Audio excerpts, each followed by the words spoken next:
हिंदी है हम चैनल पर आपका स्वागत, अभिनंदन और वंदन।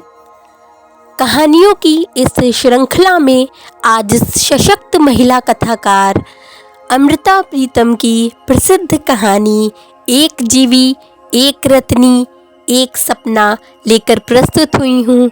चलिए सुनते हैं।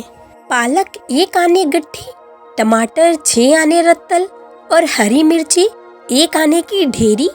पता नहीं तरकारी बेचने वाली स्त्री का मुख कैसा था कि मुझे लगा पालक के पत्तों की सारी कोमलता, टमाटरों का सारा रंग और हरी मिर्चों की सारी खुशबू उसके चेहरे पर पुती हुई थी। एक बच्चा उसकी झोली में दूध पी रहा था। एक मुट्ठी में उसने माँ की चोली पकड़ रखी थी और दूसरा वह बार बार पालकों के पत्तों पर पटकता था। माँ कभी कभी उसका हाथ पीछे हटाती थी और कभी पालक की ढेरी को आगे सरकाती थी, पर जब उसे दूसरी तरफ बढ़कर कोई चीज ठीक करनी पड़ती थी तो बच्चे का हाथ फिर पालक के पत्तों पर पड़ जाता था। उस स्त्री ने अपने बच्चे की मुट्ठी खोलकर पालक के पत्तों को छुड़ाते हुए घूर कर देखा, पर उसके होठों की हंसी उसके चेहरे की सिलवटों में से उछलकर बहने लगी। सामने पड़ी हुई सारी तरकारी पर जैसे उसने हंसी छिड़क दी हो और मुझे लगा ऐसी ताजी सब्जी कभी कहीं उगी नहीं होगी।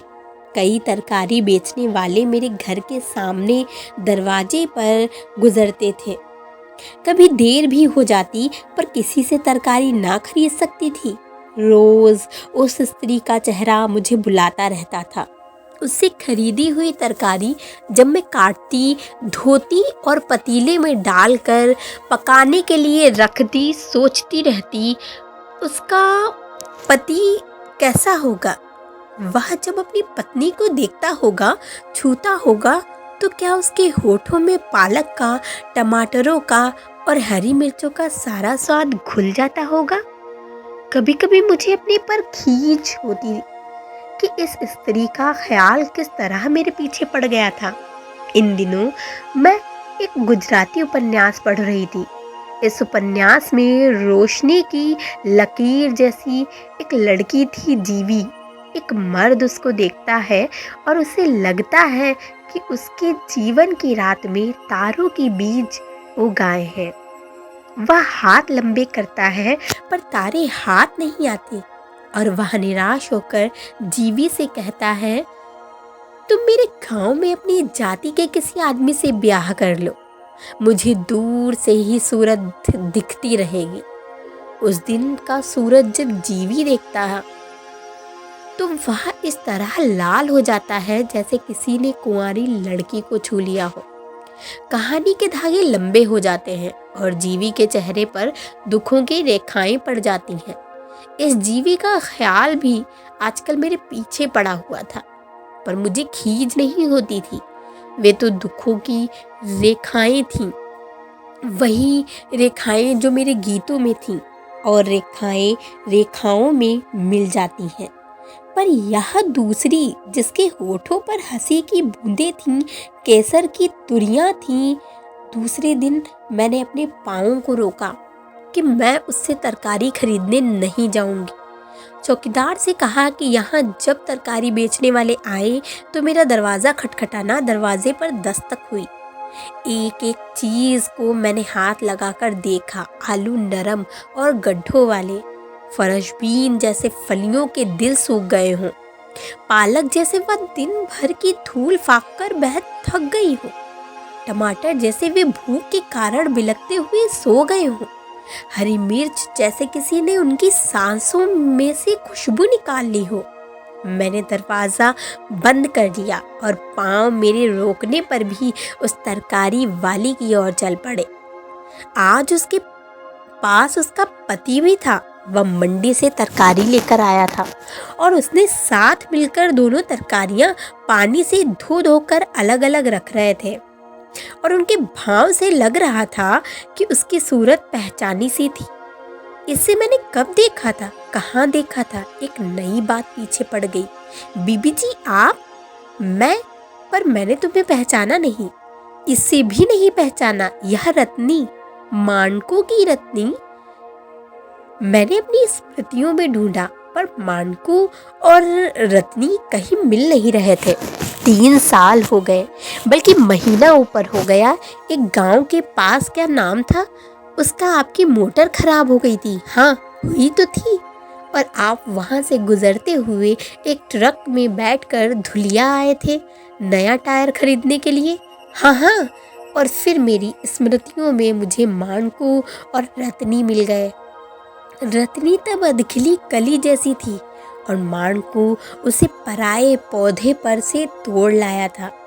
ट्रक का ड्राइवर मानकू का पुराना मित्र था। उसने रत्नी को लेकर भागने में मानकू की मदद की, इसलिए रास्ते में वह मानकू के साथ हंसी मजाक करता रहा। रास्ते में छोटे छोटे गांवों में कहीं खरबूजे बिक रहे होते, कहीं ककड़ियाँ, कहीं तरबूज। और मानकू का मित्र मानकू से ऊंची आवाज में कहता, बड़ी नरम है ककड़ियाँ, खरीद लो। तरबूज तो सुर्ख लाल है और खरबूजा बिल्कुल मिस्री है, खरीदना नहीं है तो छीन ले। वाह रे रांझे। अरे छोड़, मुझे रांझा क्यों कहता है? रांझा साला आशिक था कि नाई था। हीर की डोरी के साथ भैंसे हाँक कर चल पड़ा। मैं होता ना कहीं। वाह रो मानकू, तू तो मिर्जा है, मिर्जा। मिर्जा तो हूँ ही, अगर कहीं साहिबा ने मरवा दिया न दिया तो। और फिर मानकू अपनी पत्नी रत्नी को छेड़ता, देख रत्नी, साहिबा ना बनना, हीर बनना। वाह रे मानकू, तो मिर्जा और या हीर, यह भी जोड़ी अच्छी बनी। आगे बैठा ड्राइवर हंसा। इतनी देर में मध्य प्रदेश का नाका गुजर गया और महाराष्ट्र की सीमा आ गई। यहाँ पर हर एक मोटर, लारी और ट्रक को रोका जाता था। पूरी तलाशी ली जाती थी कि कहीं कोई अफीम, शराब या किसी तरह की कोई और चीज़ तो नहीं ले जा रहे हैं। उस ट्रक की भी तलाशी ली गई, कुछ ना मिला। और यह ट्रक आगे जाने के लिए इस ट्रक को रास्ता दे दिया गया। जो ही ट्रक आगे बढ़ा, मानकू बेतहाशा हंस दिया। साले अफीम खोजते हैं, शराब खोजते हैं। मैं जो नशे की बोतल ले जा रहा हूँ, सालों को दिखी ही नहीं। और रत्नी पहले अपने आप में सिकुड़ गई और फिर मन की सारी पत्तियाँ खोलकर कहने लगी, देखना कहीं नशे की बोतल तोड़ ना देना। सभी टुकड़े तुम्हारे तलवों में उतर जाएंगे। कहीं डूब मर। मैं डूब मर जाऊंगी, तुम सागर बन जाओ। मैं सुन रही थी, हंस रही थी और फिर एक पीड़ा मेरे मन में आई। हाय रे स्त्री, डूबने के लिए भी तैयार है यदि तेरा प्रिय एक सागर हो। फिर धुलिया आ गया। हम ट्रक में से उतर गए और कुछ मिनट तक एक ख्याल मेरे मन को कुरेदता रहा। यह रत्नी एक अधखिली कली जैसी लड़की, मानकू इसे पता नहीं कहाँ से तोड़ लाया था। क्या इस कली को वह अपने जीवन में महकने देगा? यह कली कहीं पाँवों में ही तो नहीं मसल ली जाएगी। पिछले दिनों दिल्ली में एक घटना हुई थी। एक लड़की को एक मास्टर वायलिन सिखाया करता था और फिर दोनों ने सोचा कि वे बम्बई भाग जाए। वहाँ वह गाया करेगी, वह वायलिन बजाया करेगा। रोज़ जब मास्टर आता, वह लड़की अपना एक आध कपड़ा उसे पकड़ा देती और वहाँ उसे वायलिन के डिब्बे में रखकर ले जाता। इस तरह लगभग महीने भर में उस लड़की ने कई कपड़े मास्टर के घर भेज दिए। और फिर जब वह अपने 3 कपड़ों में घर से निकली, किसी के मन में संदेह की छाया तक ना थी। और फिर उस लड़की का भी वही अंजाम हुआ जो उससे पहले कई और लड़कियों का हो चुका था और उसके बाद कई और लड़कियों का होना था। वह लड़की मुंबई पहुंचकर कला की मूर्ति नहीं, कला की कब्र बन गई। और मैं सोच रही थी, यह रत्नी क्या बनेगी?